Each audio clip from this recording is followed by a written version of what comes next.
உன் மனம் அமைதியடையும் போது உன் ஆன்மா பேசும்.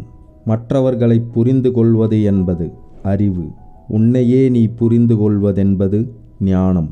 உன்னுடைய கோபத்திற்காக நீ தண்டிக்கப்பட மாட்டாய். உன் கோபமே உன்னை தண்டிக்கும். பேராசைகளுக்கு இடம் கொடுக்காத மனது எதற்கும் அஞ்சாது. உன்னுடைய சொந்த கற்பனைகளால் அன்றி, உன்னுடைய சொந்த நினைவுகளால் அன்றி வேறு எதனாலும் நீ தண்டிக்கப்பட மாட்டாய். ஒழுக்கமான மனது மகிழ்ச்சியை கொண்டு வரும்.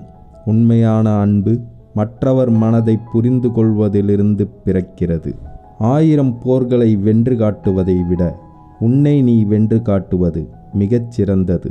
அந்த வெற்றியை உன்னிடமிருந்து அந்த கடவுளே நினைத்தாலும் பறிக்க முடியாது. ஒரே ஒரு நல்ல நிகழ்வு உன்னுடைய நாளையே மாற்றும். ஒரே ஒரு நல்ல நாள் உன்னுடைய வாழ்க்கையையே மாற்றும். உன்னுடைய நல்ல வாழ்க்கை இவ்வுலகையே மாற்றும். உன்னை யார் தேர்ந்தெடுக்கிறார்களோ அவர்களை தேர்ந்தெடு.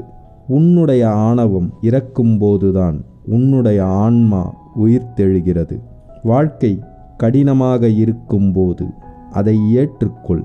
அது ஏதோ ஒரு விஷயத்தை உனக்கு கற்றுக் கொடுக்க நினைக்கிறது. எப்படிப்பட்ட பிரச்சனைகளாக இருந்தாலும் உன் மனதை அமைதியாக இருக்க பழக்கப்படுத்து. அதுதான் நீ அந்த பிரச்சனைகளில் இருந்து வெளியில் வருவதற்கான வழி. மற்றவர்களை நேசிக்கும் முன் உன்னை நீ நேசி. உன்னை நீ நேசிக்க துவங்கும் பொழுது உன்னுடைய இருப்பே மற்றவர்களுக்கு மகிழ்ச்சியை தரும். அதிர்ஷ்டத்தை நம்புவதை விட உன்னுடைய உழைப்பை நம்பு. ஒரு பிரச்சனை ஏற்பட்டால் கவலை கொள்ளாதே. நீ கவலை கொள்வதால் அந்த பிரச்சனை தீரப்போவதில்லை. அதிலிருந்து வெளியில் வரும் வழிகளை மட்டும் தேடு. மகிழ்ச்சி உன்னுள்ளிருந்தே துவங்குகின்றது. அதை வெளியில் தேடாதே. உனக்குள் இருக்கும் கோபங்களை விட்டுவிடு.